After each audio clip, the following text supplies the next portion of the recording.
Bienvenue donc sur le plateau de l'émission Article 35 proposée par TV Brie et Attaque dans le cadre des universités d'été donc des universités d'été solidaires et rebelles des mouvements sociaux et citoyens.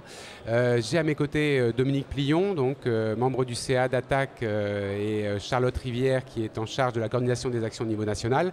On est ici en fait pour parler quand même d'un événement important, c'est les 20 ans d'Attaque cette année, même si donc les universités ne sont plus uniquement dénommées universités d'été d'Attaque puisqu'il y a une convergence de 200 associations militantes et d'actions citoyennes au niveau des différentes problématiques qu'on rencontre. Il y a quand même cette date clé qui est là. Pourquoi? Parce que en 1998, donc suite à l'appel d'Ignacio Ramonet sur le monde diplomatique, il y a eu cette création qui faisait suite en fait aux analyses des problèmes de la dette et de la finance et de tous les problèmes que ça posait dans les pays du Sud. Donc sans refaire l'histoire, je vais plutôt m'adresser à Dominique Plion. Bonjour. Bonjour. Pour justement nous retracer les grands événements de ces 20 ans d'Attaque. Oula, en quelques instants, minutes. Quelques minutes. Oui, donc comme vous l'avez dit, il y a eu des événements importants à la fin des années 90, en 1998, 99, 2000, c'est-à-dire une série de crises dans les pays dits émergents, en particulier en Asie, la Thaïlande, l'Indonésie, Malaisie, en Amérique latine aussi, le Brésil, l'Argentine et aussi en Europe orientale et notamment en Russie.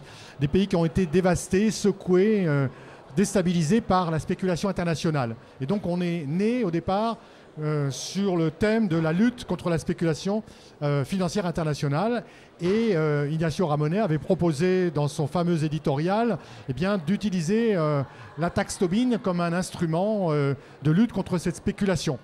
Et donc cet instrument, c'est à la fois un instrument technique pour stopper la spéculation en réduisant l'intérêt des spéculateurs ou les rendements des spéculateurs, mais aussi c'est un instrument politique, c'est-à-dire symbolique, c'est-à-dire de montrer que on peut se battre, qu'il y a des instruments et que une partie du mouvement social et des forces vives sont prêtes à se mobiliser et sont en désaccord total envers cette mondialisation, car en fait nous sommes altermondialistes, c'est ça notre dénominateur commun avec bien d'autres organisations d'ailleurs, c'est-à-dire que nous pensons qu'un autre monde est possible.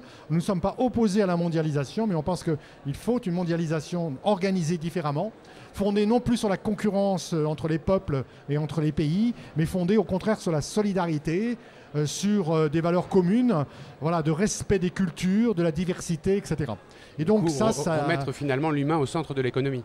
Tout à fait, l'humain, le social, avec ses valeurs de solidarité. Ça s'est concrétisé après, dès le début des années 2000, par des forums sociaux mondiaux, dont les premiers se sont tenus au Brésil, à Porto Alegre, et qui se sont multipliés après à travers le monde, sur tous les continents, en Afrique, en Asie, en Europe, etc. Et donc ça, c'est vraiment dans l'ADN d'Attaque, cette volonté de se battre à l'échelle internationale. Nous sommes internationalistes, c'est très important de le dire, dans la période actuelle où il y a un repli sur soi, une tentation de fermer les frontières. Au contraire, nous sommes internationalistes pour l'ouverture, pour la coopération entre les peuples. Et nous nous battons, nous nous sommes battus contre toutes les tentatives justement de mener des politiques contraires à l'intérêt général et qui affaiblissent les solidarités, qui mettent en avant plutôt la concurrence. Et c'est pour ça que nous nous sommes battus en 2005 à propos du référendum européen qu'on nous proposait, qui était pour constitutionnaliser en quelque sorte une construction européenne fondée sur la concurrence, mettant en avant la finance et absolument pas la solidarité et d'autres domaines comme par exemple les politiques sociales. Et donc on a contribué à la victoire du non au référendum. On n'était pas les seuls évidemment, mais ça a marqué pour nous un moment très très important.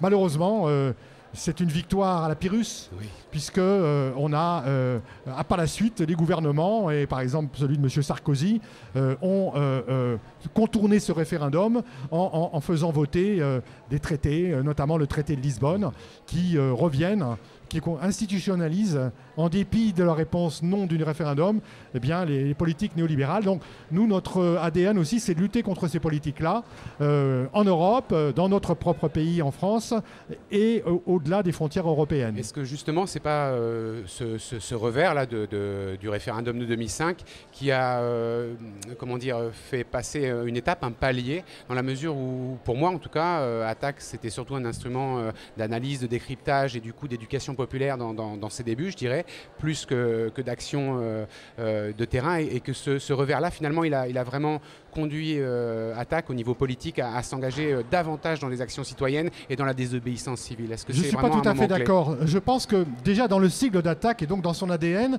il y a l'association pour la taxation des transactions financières, mais aussi pour la... Alors au début, on disait l'aide aux citoyens, et aujourd'hui, on dit l'action citoyenne. Donc on a toujours marché sur les deux jambes, c'est-à-dire l'action citoyenne, l'éducation, et donc qui dit éducation, dit analyse, critique, etc.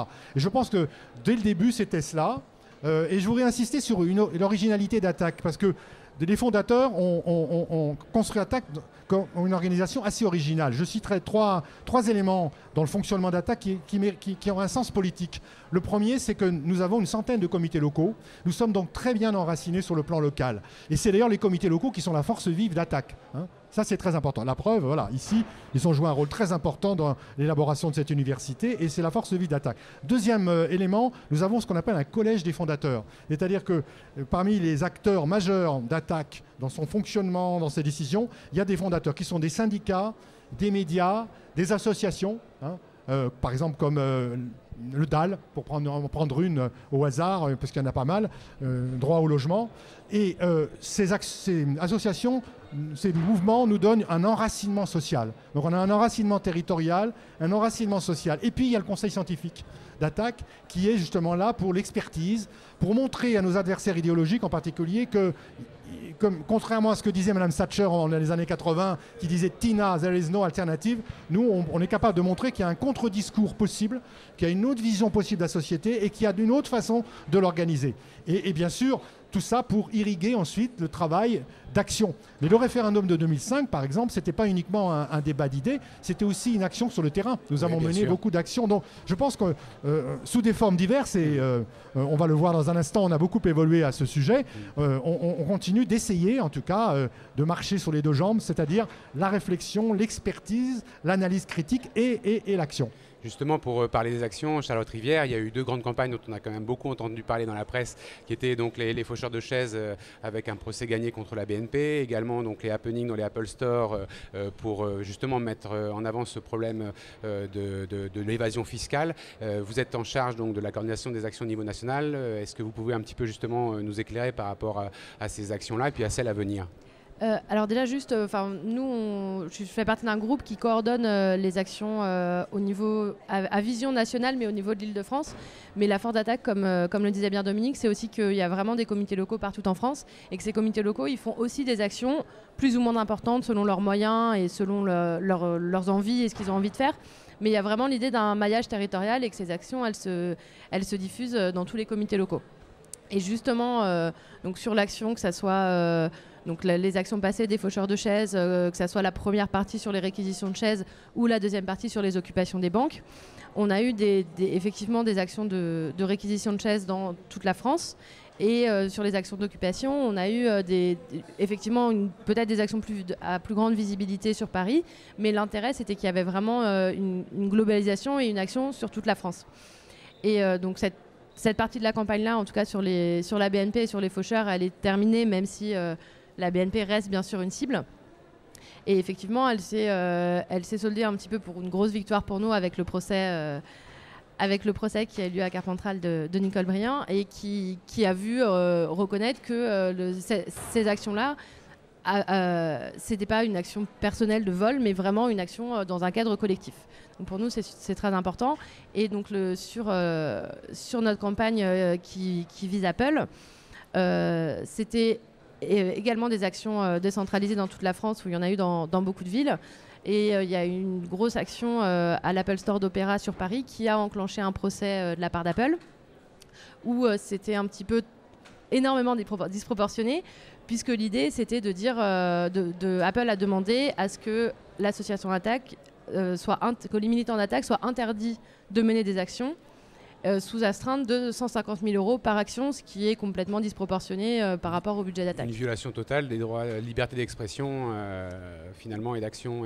Tout à fait, et puis c'était l'idée que c'est au-delà, c'est même plus ce que fait la BNP, c'est-à-dire de porter plainte pour une action qui a eu lieu, mais c'est de demander avant même qu'une action ait lieu, qu'on leur dise qu'ils n'ont pas le droit de le faire et que s'ils le font, ils seront automatiquement condamnés à 150 000 €. Procédure Bayon. Oui, exactement. Et ça a été aussi une victoire pour nous, puisque là, le juge a carrément reconnu que ces actions-là étaient menées dans le cadre d'une campagne d'intérêt général. Et du coup, pour nous, c'est vraiment une victoire.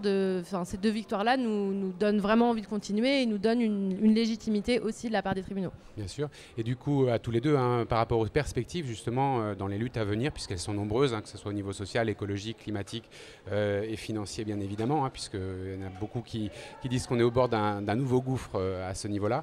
Quelles sont les actions qui sont prévues? En tout cas, ce que vous pouvez nous en dire. On va continuer de se battre sur le terrain financier au sens large, et la fiscalité en fait partie, parce qu'on défend les finances publiques, c'est-à-dire la capacité de l'État et des collectivités publiques à financer les services publics, car pour nous c'est un élément central du bien vivre des gens, d'une dignité sociale. De ce point de vue-là est défendu par nos actions, mais on a d'autres domaines. Attac s'est beaucoup tourné à un moment donné et encore sur les questions de lutte contre les traités de libre-échange. Oui. Donc là aussi, et aujourd'hui on lutte beaucoup sur le climat. Et ce qui fait notre caractéristique par rapport peut-être à d'autres organisations qui sont plus sectorielles, car on ne se veut pas spécialiser, c'est d'articuler ces différents domaines, de montrer que ce qui se passe sur le commerce international a un impact sur le climat, par exemple, et de montrer que si on lutte contre les traités de libre-échange, par là même, on lutte pour la défense du climat. Encore une fois, finalement, c'est se réapproprier l'économie et l'instrument économique au service des humains et de la planète, et non pas au service de profits individuels et privés, quoi. Et c'est l'idée de la campagne de la semaine d'action du 8 au 15 septembre et de lier en tout cas, nous, on a vraiment une grosse journée d'action le 15 septembre sur les 10 ans de la chute de Lehman Brothers et les 10 ans de la crise. Oui. Et l'idée, c'est de l'articuler aussi avec le mot d'ordre de la campagne, c'est qu'on ne veut plus que les banques fassent n'importe quoi avec notre argent, et notamment qu'elles arrêtent de financer des grands projets inutiles, qu'elles arrêtent de financer les énergies fossiles, qu'elles arrêtent de faire de l'évasion fiscale, et de montrer que tout ça, il y a vraiment une globalisation... que tous ces enjeux-là se retrouvent finalement et ne sont pas sectorisés. D'accord. Écoutez, je vous remercie beaucoup. Est-ce que vous avez une phrase un petit peu clé et frappante pour marquer justement ces 20 ans? À toi. Non, j'espère... D'un côté, j'espère que ça va durer encore longtemps parce que c'est important de continuer de se mobiliser, etc. Mais d'un autre côté, on aimerait bien qu'on ait moins d'utilité et que les idées qui sont quand même défendues par un grand nombre de personnes aujourd'hui et que les mobilisations citoyennes soient un petit peu plus entendues. Je pense à une chose, c'est la taxe Tobin. Finalement, elle est reconnue et elle a été proposée il y a des décennies. Je pourrais même plus dire combien, je crois que c'est une bonne 50aine d'années. Et finalement, à l'heure actuelle, elle n'est toujours pas mise en application. Oui, mais on a gagné la bataille des idées à ce sujet. C'est-à-dire qu'aujourd'hui, dans l'opinion et chez beaucoup de décideurs, publics, privés, etc., ils sont d'accord sur l'idée de la taxe Tobin. Ça y est, c'est plus tabou. Donc on a gagné. Maintenant, on a une opposition politique parce que ceux qui nous gouvernent, et en particulier l'actuel président de la République, sont des représentants des lobbies et sont des gens qui ne veulent absolument pas de cette taxe qui est là, en effet, pour réduire la spéculation, donc la taille de la finance, etc. Je voudrais terminer, puisqu'on est dans cette université, pour dire aussi c'est très symbolique ce qui s'est passé. C'est-à-dire qu'on a réussi, c'est une première fois qu'on le fait, à avoir une université qui n'est pas une université d'attaque, oui, qui est une université des mouvements sociaux. Et on a rassemblé comme ça un grand nombre d'organisations avec des cultures, avec des objectifs différents, mais avec des valeurs communes. Et je crois que c'est symbolique aussi de ce qu'Attac veut faire et peut faire. On est là pour aider à travailler les organisations, à se rassembler, le mouvement social, et à travailler en solidarité. Et je crois que ça, c'est la seule façon de gagner. Donc c'est notre ADN aussi. Merci beaucoup à vous en tout cas et un bon anniversaire. Merci. À Attac. Merci.